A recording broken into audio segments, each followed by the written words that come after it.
Hello. I just want to take a quick second and introduce the week's work, week seven's work.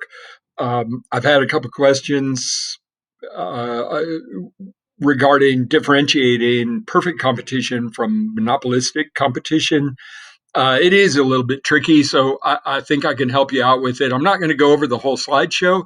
You should definitely read that yourself and kind of work through it. But I think I can give you the sort of big picture, maybe help answer some questions. So the first thing I want to point out about this is that this is evidence of what I've been talking about since the very beginning of the year, which is if you are not pretty comfortable with the idea of supply and demand and equilibrium and the things that influence all of those, then you're likely to find this, a little perplexing. You need to know those things in order to do the rest of the class.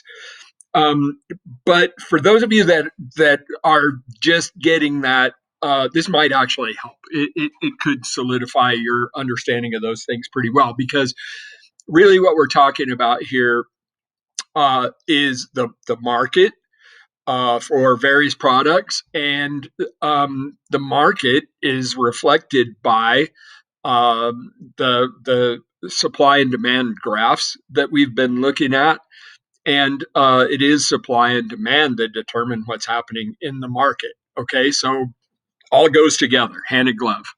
All right, so um, let's then get started with sort of the big picture here. Like I said, we're talking about the difference between perfect competition and monopolistic competition.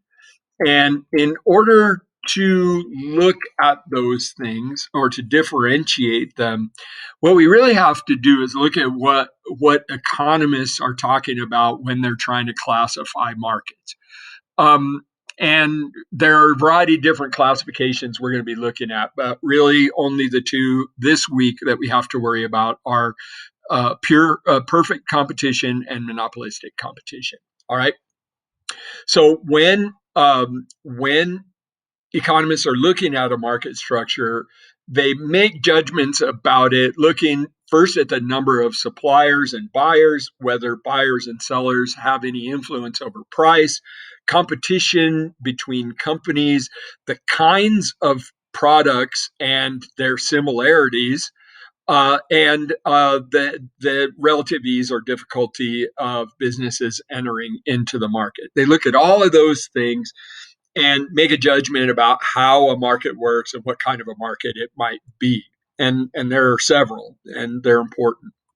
Okay, so the first one we're going to be looking at is perfect competition, and we look at it because even though it doesn't actually exist in nature, it gives us a good baseline or a control to help us understand the different kinds. All right. So this is perfect.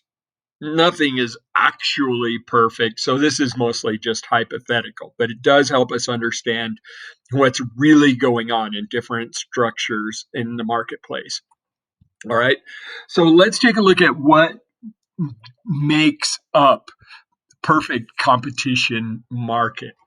And the key to understanding this is understanding the idea of competition and the idea of competitors or suppliers, and they're trying to get an advantage, right?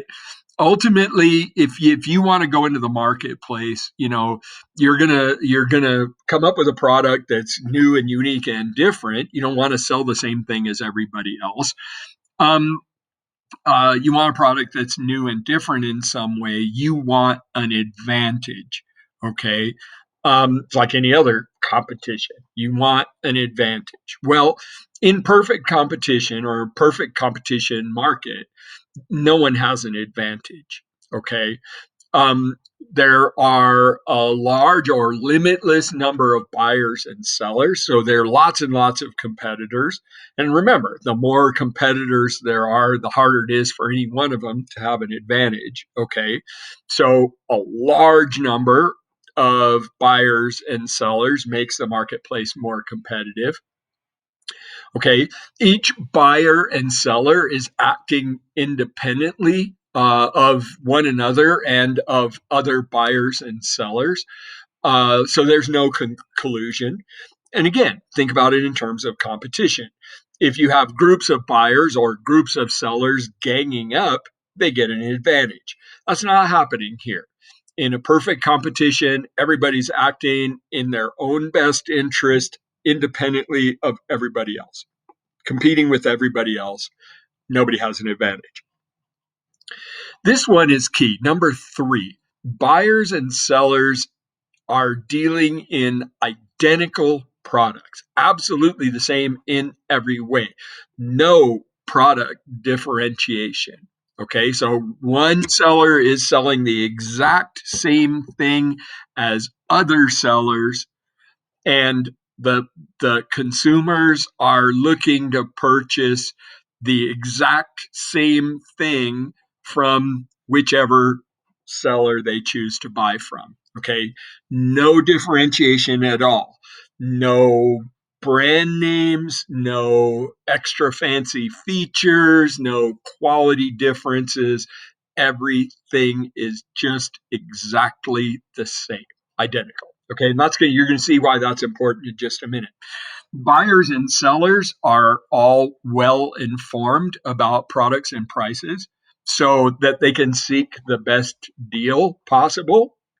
Okay, all buyers are going to know what prices are available from every seller, and all sellers are going to know how many of any given thing buyers are ready, willing, and able to purchase.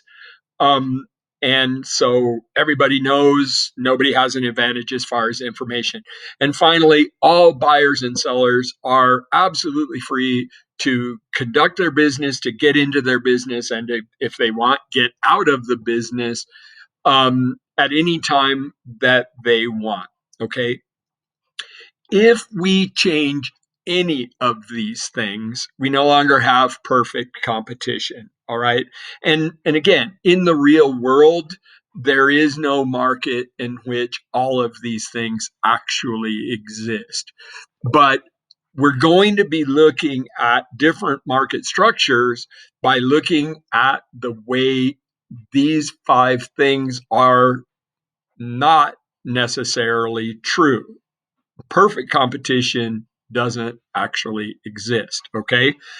So let's look then at the what might be perfect competition, which is generally as close to identical products as possible, would be produce, or even, for example, milk, in which really one product is just the same as another. And yeah, sure, they'll maybe try and give them a new brand name or whatever, but the only thing that really differentiates one seller's product from another would have to be price. Okay, that's as close to perfect competition as we're liable to get. But again, it doesn't actually exist. All right, so understanding perfect competition as a baseline makes it easier then to understand monopolistic competition. All right. And in monopolistic competition, we're going to start changing those 5 factors that determine what a perfect competition might be. All right. The main one that changes in monopolistic competition is going to be the product itself. Okay. So what we're talking about is sellers making changes to their product in order to seek an advantage. Maybe they're changing the quality.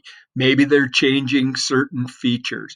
Maybe they're establishing some sort of name brand recognition, or getting celebrity endorsement, or spending a lot of money on advertising in particular ways and places. Each of those kinds of things are designed to make a particular product in a market stand out. And once a seller can get their product to stand out in some way, they're going to develop some kind of brand loyalty. They're going to attract consumers to that product uh, who might not be interested in any other product. Okay, they're going to choose that one because it's the best, and they're not really going to consider others viable substitutes. This may sound familiar to you because you'll remember a couple of weeks ago when we were talking about elasticity of demand, which, remember, is the extent to which demand changes after a change in price. One of the things that we talked about was this idea of available substitutes. And if there are a lot of available substitutes, which is the case in perfect competition, right? Everything's exactly the same, so everything's a good substitute. If there are a lot of substitutes, there's a lot of elasticity. In other words, if somebody changes their price, either up or down, it's going to have a big effect on demand. Because, for example, if they raise their price, there are lots of other places to go to get exactly the same product, okay, in perfect competition. But in monopolistic competition, what suppliers are trying to do is to build loyalty, that brand loyalty to their specific version of a given product. They want to make their specific version more valuable than any other version of that product. And thus, those others aren't really valid substitutes. What that does is it creates sort of artificial inelasticity. What that does is it gives these sellers with something special about their product a little more influence over price in the marketplace. If you have a special product, people will not consider competitors a real substitute. Therefore, you can charge a little bit more for your special product because the demand for that product is now more inelastic. And ultimately, what they are trying to do is to create absolute inelasticity. That is, they want to create absolute loyalty to their particular version of a product so that their particular group of consumers will consider no other substitutes, which in effect is the same as having a monopoly. You're the only one supplying the thing they want. Therefore, you can determine the price however you want, right? They're going to buy it because you're the only one selling the one they want. Okay.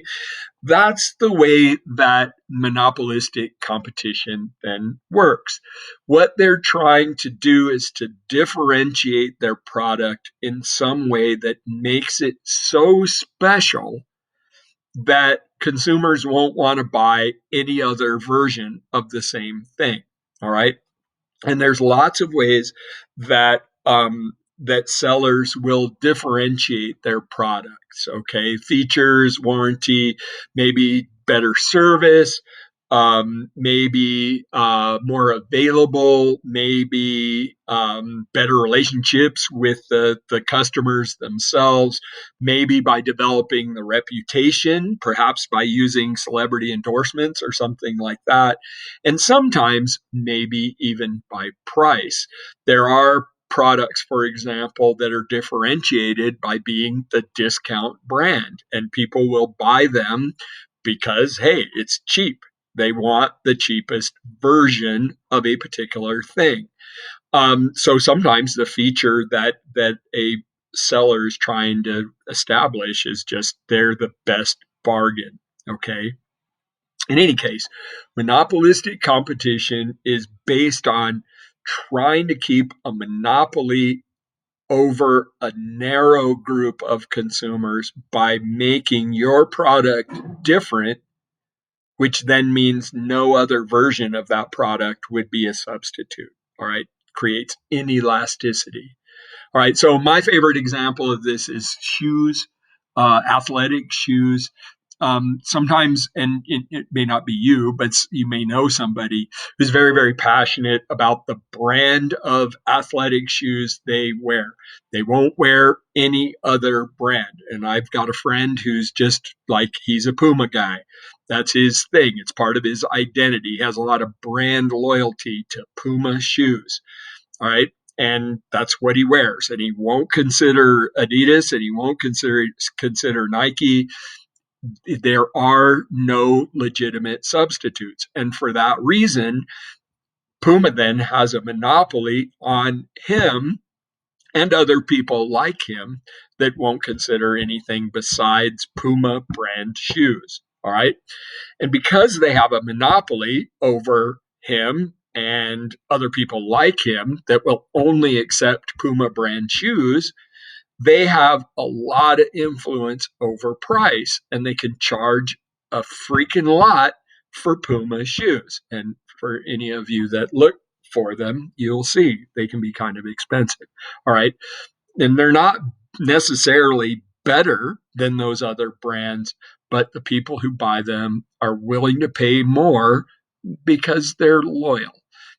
The product is different, and Puma has a monopoly on that particular version of an athletic shoe. Okay, that's a video that may help you. A little more explanation. If you struggle at all with the step one assignment for this week that's asking about these things, hit me up, ask me a question. I'll see if I can answer it. But I think maybe that explanation will offer a little help. All right. Good luck. Take care. Have fun. Drive carefully.